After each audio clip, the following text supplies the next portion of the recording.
So we will do that.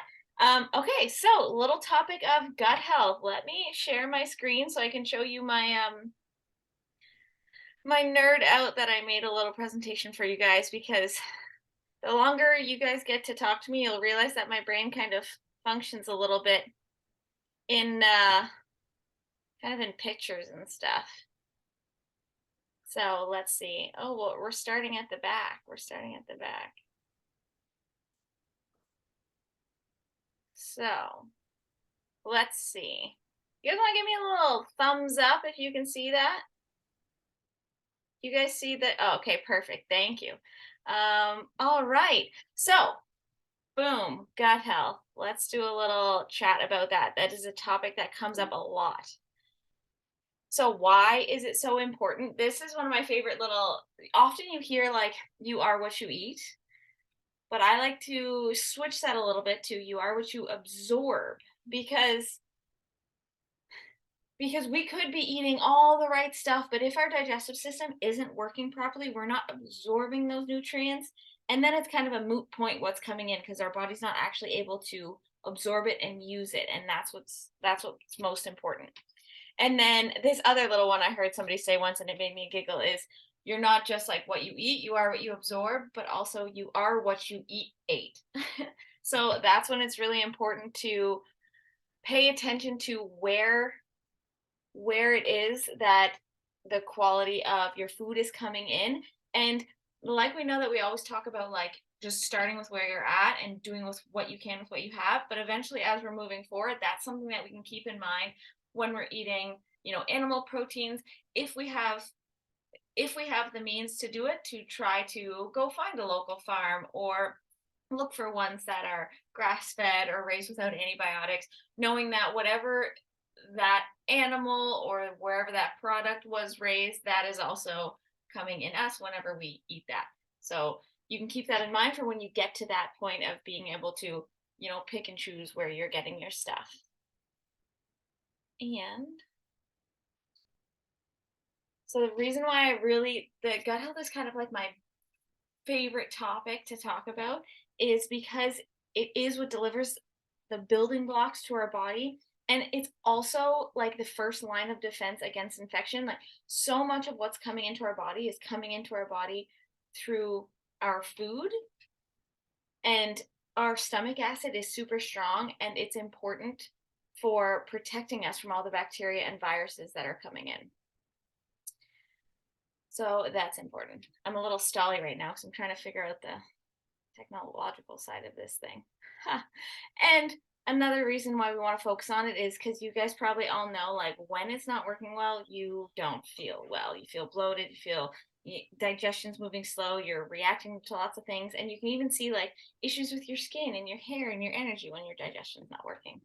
All right, all of that to say, one of the big points that I wanted to talk about today is that everything is all connected. Sometimes, and especially like in our Western medicine, we tend to be really like hyper focused and just like wherever we feel the symptoms, we try to deal with that symptom or just focus on that area. Like if we're having burning in our throat, we're like, okay, it feels like acid, let's give it an antacid. And we're just focusing on this one piece. But our digestive system is more. It's more than just it's more than just this one piece. It's all connected. And so we're going to go through all the little pieces of what make up our digestive system. So it starts with the brain. We have to recognize that we're eating. It gets our attention there so that it can start to produce all the enzymes. Then it goes to our mouth. Then it goes to our stomach. Then we have these accessory organs that help out. Then it goes all through our gut. We have like 25 feet of intestine. And then all of that is also impacted by our emotional state and our overall physical health of our body. So knowing that it's all these little pieces, it gives us so much more to work with instead of just going like, oh, it feels acid right here. Okay, I'm going to take an antacid.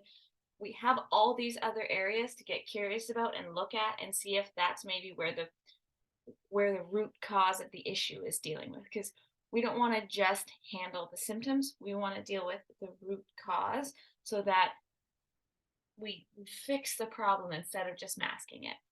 So I'm going to go through each of these like areas of the digestive system. I could, you know, talk for hours on all the little different parts, but I'm going to aim to just give you like one tip per section. And we can think of this as like having all of our bases covered of like the basics for gut health. And anytime we're trying to focus on any issues related to our gut, if you're noticing bloating or gas or cramping, diarrhea, constipation, food sensitivities, um, acid reflux, burping, anything like that, I want you to try to go through all of these tips before worrying about like any of those next little level things, trying to get medications or supplements or elimination diets and all that stuff. Like, first, let's make sure we're doing all the little basics. So, for the first one, the brain, the first thing that initiates the digestive process, first the brain has to tell the body, oh hey, food's coming in, so we better like start releasing the stomach acid, start releasing the digestive enzymes, and like sending the blood and the resources to where we need it. What happens often is that we're super distracted, we're super rushing, so the brain's like focused on driving, it's focused on TV, it's focusing on finishing that text. Then we're shoveling in food, and so the brain's not even like had a second to be like, oh wait, food's coming in, okay, let's start preparing the body to be in a place to be able to efficiently digest things. So being present and trying to just bring in a little mindfulness with everything. We don't have to stress about all or nothing or perfection to see progress. Say you're used to always watching TV while you eat. It can be hard to like fully just swap out a really ingrained habit. So we're just going to make little shifts. Can we at least get off of the couch and eat on the table, and then like bring our phone and set up a podcast so we're not looking at a screen, but we're still feeling comfortable in that moment because we have a little bit of a distraction, and then just like keep making tiny little adjustments. Even just taking 3 deep breaths before you eat can help ground you so that your brain is like can smell the food, see the food. Think about tasting the food, and that'll all tell your brain to help your body get ready for digestion.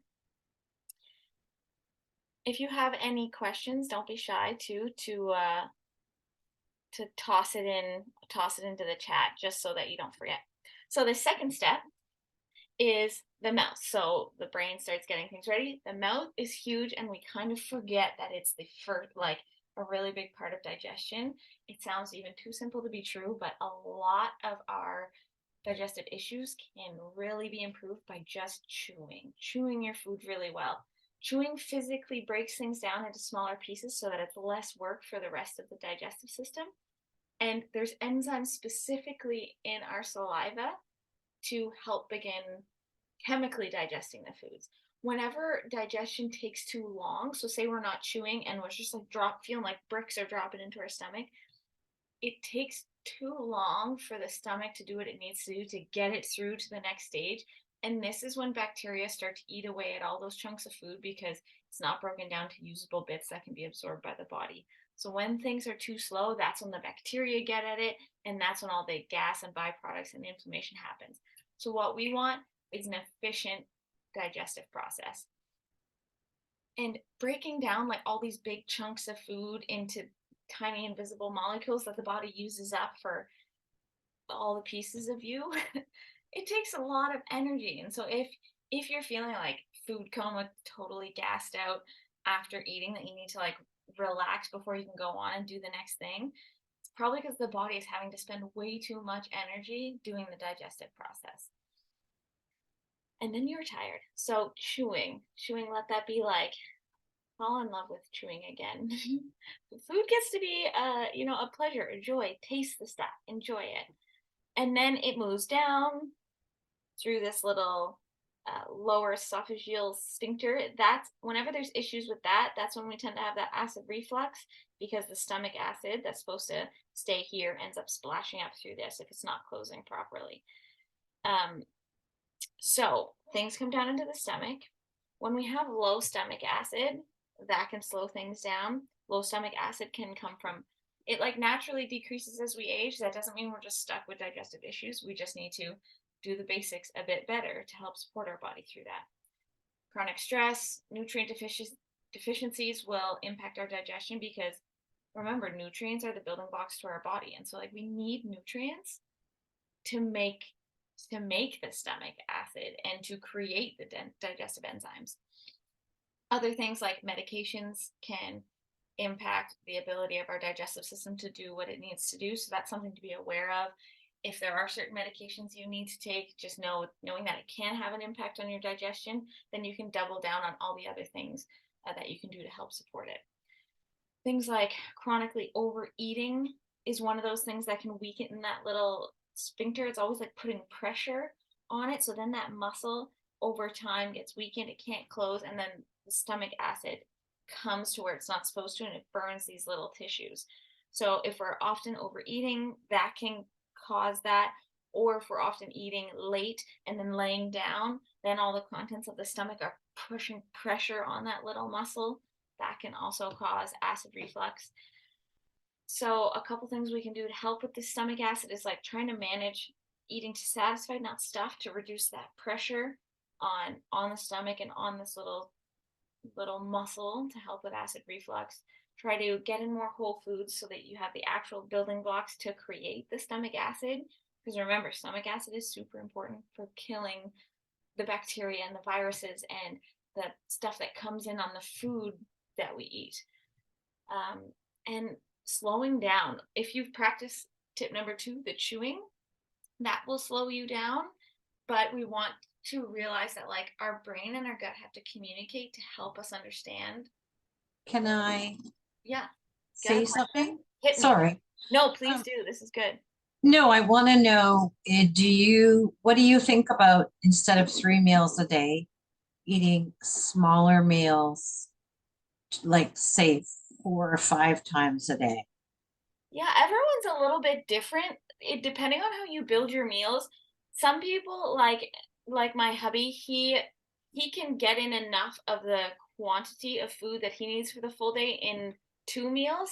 And if he just chooses food and eats slower and chooses things that are more nutrient dense, so it doesn't like he doesn't have to eat a huge volume if he's choosing like more nutrient dense foods, then he can manage to get in what his body needs in 2 meals because he's like annoyed with having to eat more than that.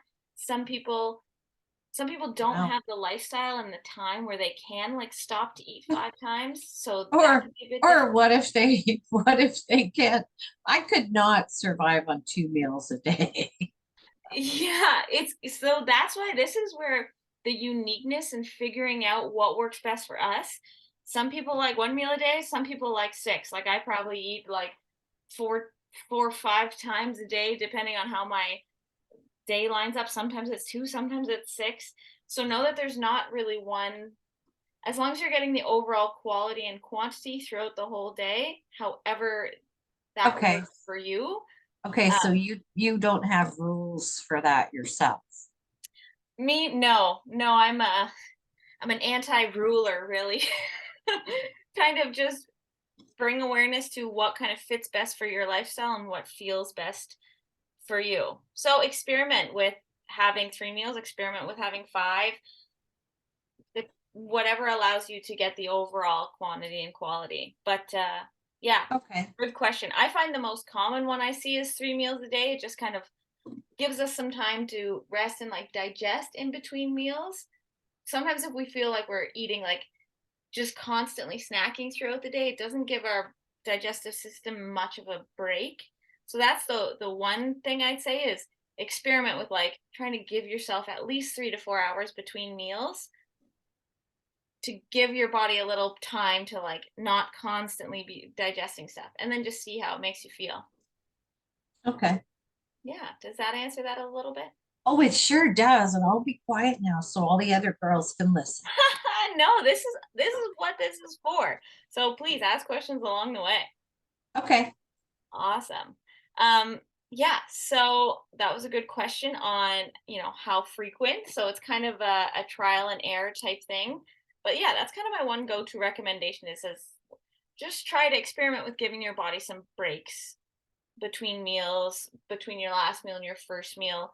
But there's only one you that's ever existed, so experiment away. Now, that is for the stomach, and then we go down to A couple other things that aren't commonly talked about with digestion is the liver and the pancreas. They release a lot of like the enzymes and things necessary for breaking stuff down. So anything that impacts the health of these accessory organs makes it harder for the digestive process to happen properly. So what we want to do in this instance to help these things is to reduce the stuff that stresses these organs out.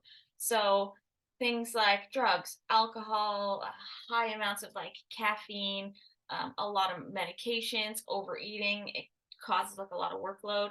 High sugar and highly processed fatty foods, it makes these things work over time because the liver, one of the things it does a bajillion things, but one of the things it does is it stores the bile in the gallbladder to help break down fats. And when we have a really big intake of heavily refined and processed trans fat foods, it's like it's working overtime to try to break that stuff down.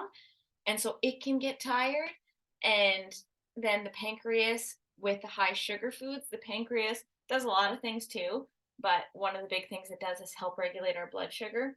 And so when we're making it work overtime by like eating these foods that have really big spikes of sugar, really low fiber, it's having to manage our blood sugar to help keep us alive. Like through all of our blood in our body, it in a for like a safe amount, it's like 1 teaspoon of blood, of 1 teaspoon of sugar in our circulatory system.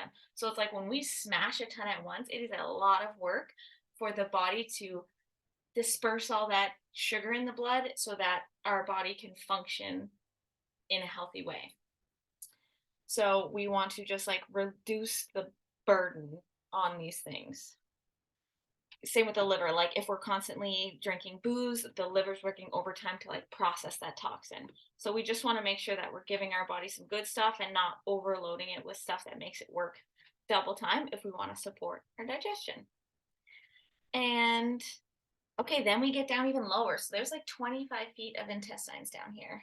This is one of those moments where I hope we like are in awe of how cool and magical our body is. Like where the heck is it? 25 feet. Like there's so much going on at every second of every day.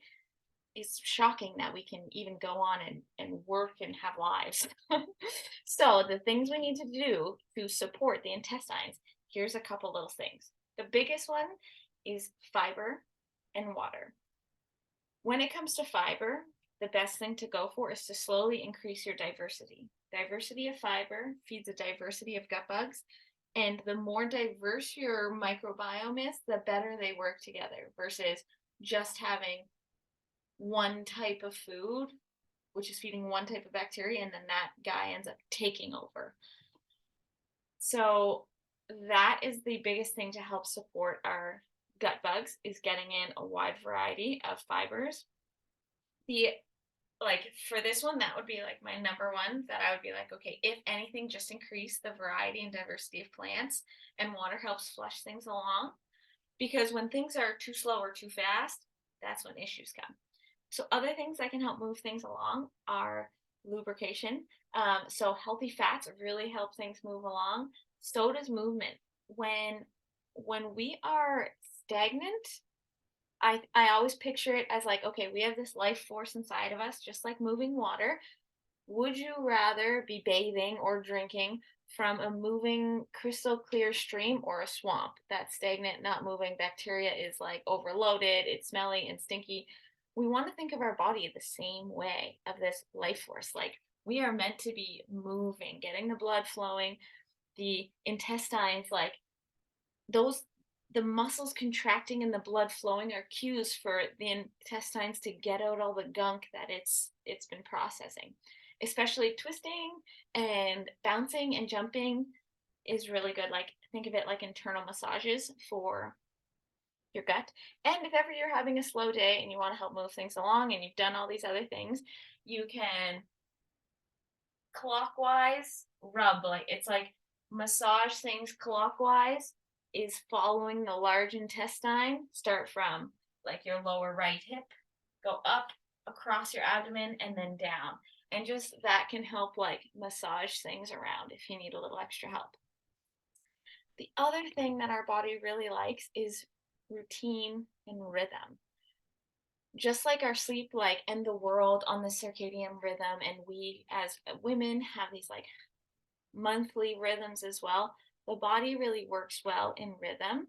Same with your digestion. You'll notice if you get into a good habit of like you're kind of routinely eating at the same time, routinely going to the bathroom at the same time, going to sleep and waking up at the same time, the body gets into a little bit of a seamless like rhythm and routine, and that can be really helpful to get things going. Like you probably notice when your routine's totally thrown off and you're gone on vacation, the body's like, I'm not going to do things the way I normally do it. So eating, sleeping at regular times, and then allowing your body time to not be digesting, to give yourself a little break from food coming in, just to so that energy can be used elsewhere and go repairing things in your body.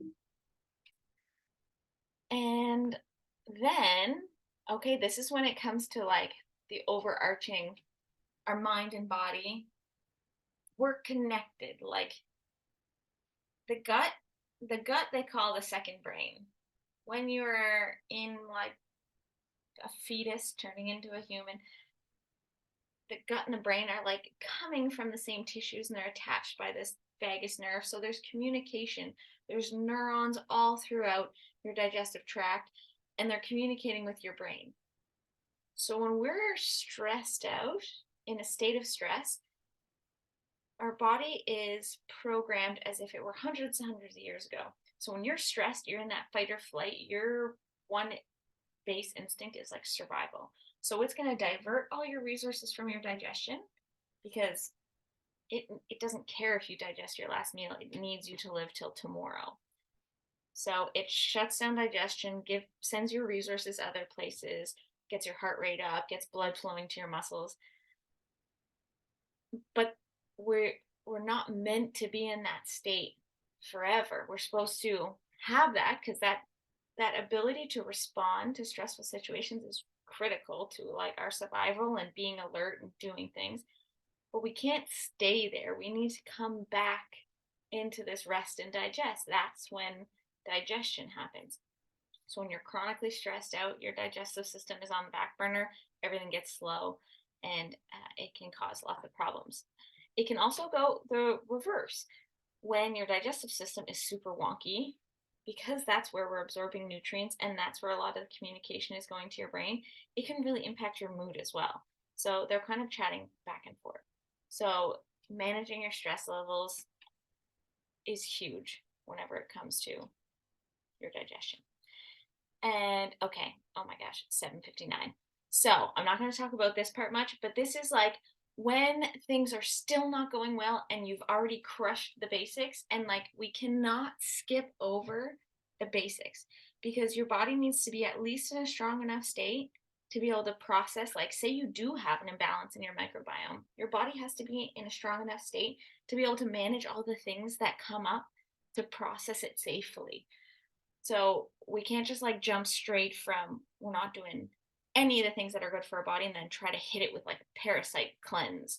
You know, we need to look after our body so it's strong enough to deal with all these things coming up. And if you haven't managed the behaviors that caused the problem and you're just trying to like go through an elimination diet for to like fix your gut health, if you haven't managed the like the emotional eating that was causing you to overeat, or you haven't managed your stress levels, none of the results that you get from any of these things will be maintained. So all of that being said, whenever you need to kind of next level it up, you've tried all the basics and your body's in a place where like it needs a little extra help. People call it the 4 R's. Remove, that's when you can go through a more strict like elimination diet or protocols to like deal with candida or parasites. People can go through like herbal supplements. Then we replace it with making sure we don't have any nutrient deficiencies. Then there's like certain nutrients that can be really reparative, and supplements and herbs that can be healing when our body's like past the point of the basics aren't working anymore. And then we could add in probiotics and fermented foods, not as a lifetime fix, but to help our body while we're working on all the basics to build back up that base of a healthy microbiome. But this is like the last step. Sometimes we try to jump to that first, but you got to do all the other stuff first. Okay, so I'm going to throw this down and come back to you guys. So do you guys have any questions? Did anything jump out to you, or anything that I can give a little extra clarity on? How you guys feeling? Feeling pretty good? Yeah. All right. Well, I hope that gave a little, even just to like open our eyes to get other things to be curious about, like, oh, okay, maybe it's this, or maybe it's stress, or maybe it's sleep, and just knowing that it's often not one thing, and to start getting curious about it. So hopefully that did that for you guys. And if questions come up later, feel free to message me at any time. But I did actually want to ask you guys, I was thinking, of doing something like this, like bi-weekly, just to give us a chance to like dive deeper into certain topics. Would that be of interest to you guys? This is something you'd like to see more of. You can like give a thumbs up or a thumbs down if you'd like. Yeah. So I'm thinking, Yeah. maybe awesome. Yeah. So I was thinking we can kind of start bi-weekly. I think next week is like Valentine's Day on the Tuesday, so we can do it on the Monday instead. Is Valentine's Day? No, Valentine's Day, yeah, it's in 2 weeks. And time-wise, I know some people have kids, so it's timing can be tough. Is 7:30 or 8 a better time? If you guys want to like either unmute or drop it in the chat, like what times work best for you guys? 7:30 is fine. Yeah?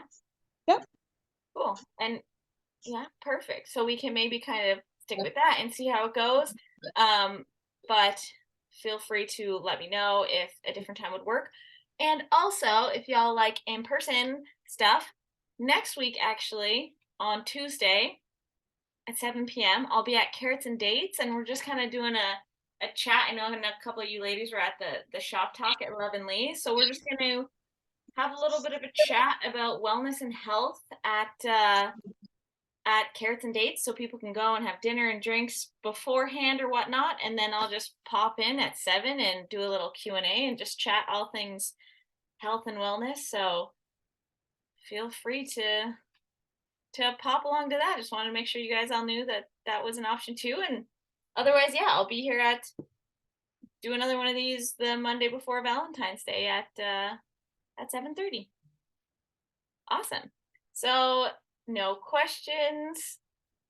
Sweet. Well, I'll want to respect your guys' time, so I know I could chat everyone's ears off, but thank you guys for carving out a little time. It's nice to get to see you, and hopefully some of the info on there sparked a little curiosity. Awesome. Well, I'll let you guys sign off. Thanks for hopping in, and happy Tuesday, everybody. Thank you. Bye. Bye.